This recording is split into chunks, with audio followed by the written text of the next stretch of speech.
こんにちは、投稿主のヨウムです。今回は、メンデルスゾーンの交響曲、スコットランドを解説します。スコットランド。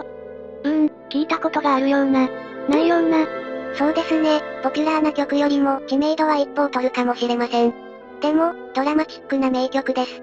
この曲の特徴は、一つの歴史小説を読むような感覚になれること。そして、メンデルスゾーンが13年をかけて完成させたことです。へえ。ぜひ中身を聞きたいわ。それでは参りましょう。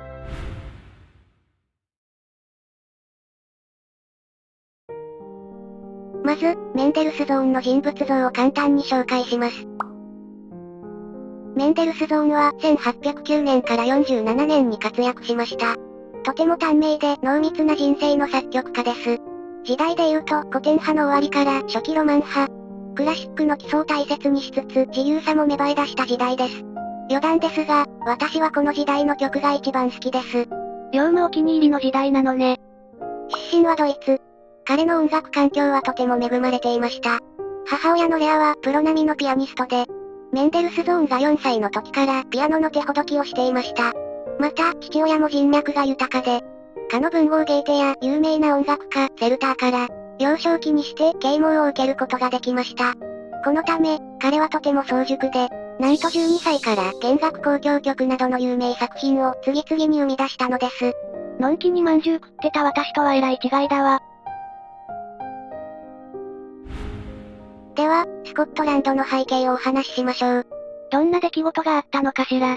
この曲が着手されたのは、21歳の時でした。彼は、神童として地元で大成功を収めた後、イギリスに演奏旅行に出かけました。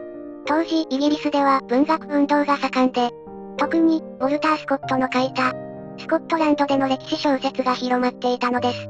そこでメンデルスゾーンは、演奏会を終えた後、スコットランドへ旅立ったのです。ハイランドの荒涼とした風景を見に受けながら、彼は、ホリールド宮殿を訪れました。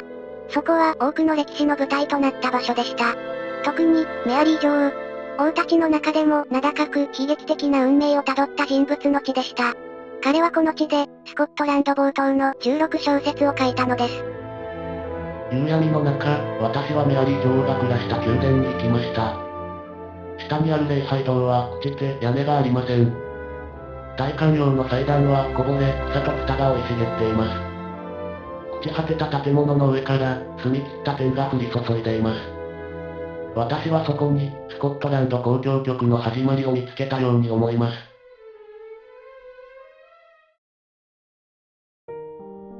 メンデルスゾーンは帰宅後も作曲を続けました。しかし様々な事情により、完成は晩年まで持ち越されます。彼は、帰国後、ベルリンの式典のために、宗教改革、という別の交響曲を作らなくてはなりませんでした。すごく忙しかったのね。なので、宗教改革の後にイタリア旅行をしながら、スコットランドを書き進めようとしました。しかし今度は、イタリアの風土が障害になりました。イタリアがあまりにも晴れやかだったため、彼はスコットランド交響曲を書けなくなってしまったのです。確かに全然雰囲気違うわね。代わりに彼は、イタリアという交響曲を作りました。その帰宅後はまた忙しくなり、この曲が完成したのは当初から13年後、33歳の時でした。もう晩年期じゃない。そう。結果的にこの曲は、若い時に感じたみずみずしい情景を、中高期の円熟した技法も使って書かれた、そんな、類を見ない曲になっているのです。さて、今回のポイントをまとめると、この通りです。ちなみに彼は、イギリスを大変気に入り、この曲も当時のビクトリア女王に検定されました。もしかしたら、潜在的なイギリス愛があったのかもしれないわね。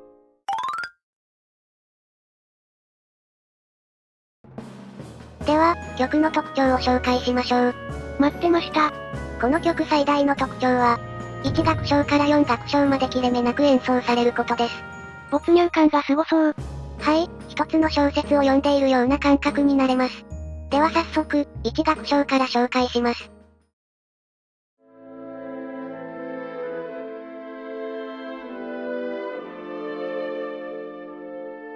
この冒頭を聞くだけで一気にイメージが湧くわ。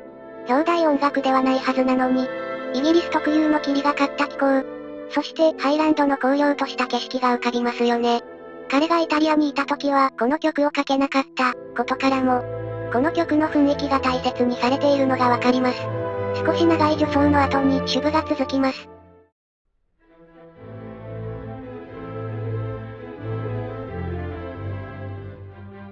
主舞も、この助走のテーマを発展させたものになります。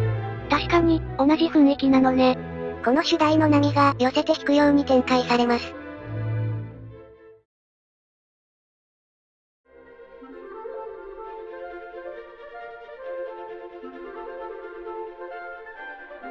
第2楽章です。なんか可愛らしい。メンデルスゾーンお箱のスケルツォですね。ただ、他のスケルツォに比べると楽器の数が多く、景色の広さを感じさせます。それ以外にも民謡風の音階や、バグパイプ風の旋律など、どことなくスコットランドの文化を思わせますね。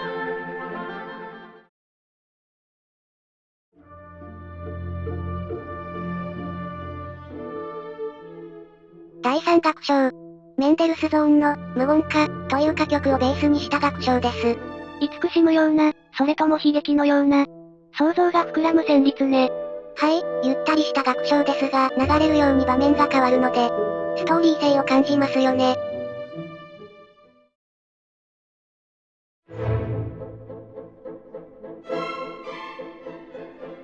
第4楽章。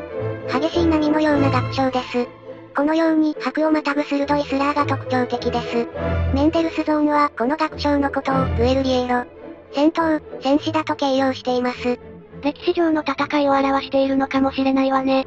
この激しい波が盛んに表現され、最後の方で弾いていきます。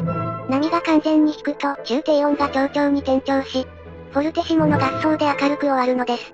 一説によると、この最後は勝利の歌と例えられるそうですが、受け手の想像に委ねられています。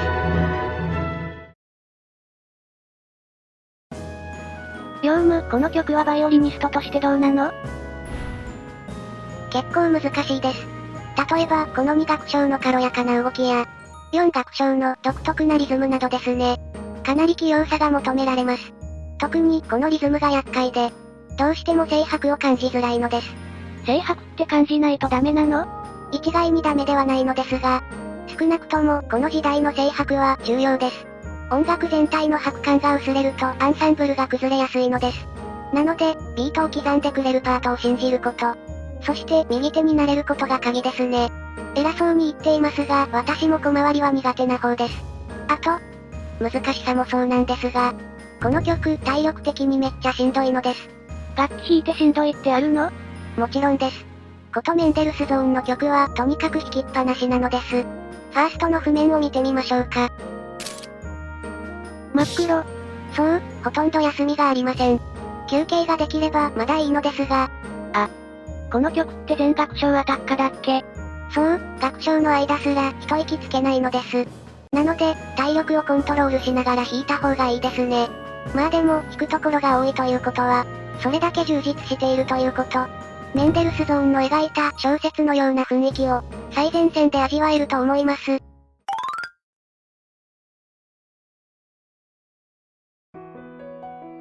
というわけで、エンディングです。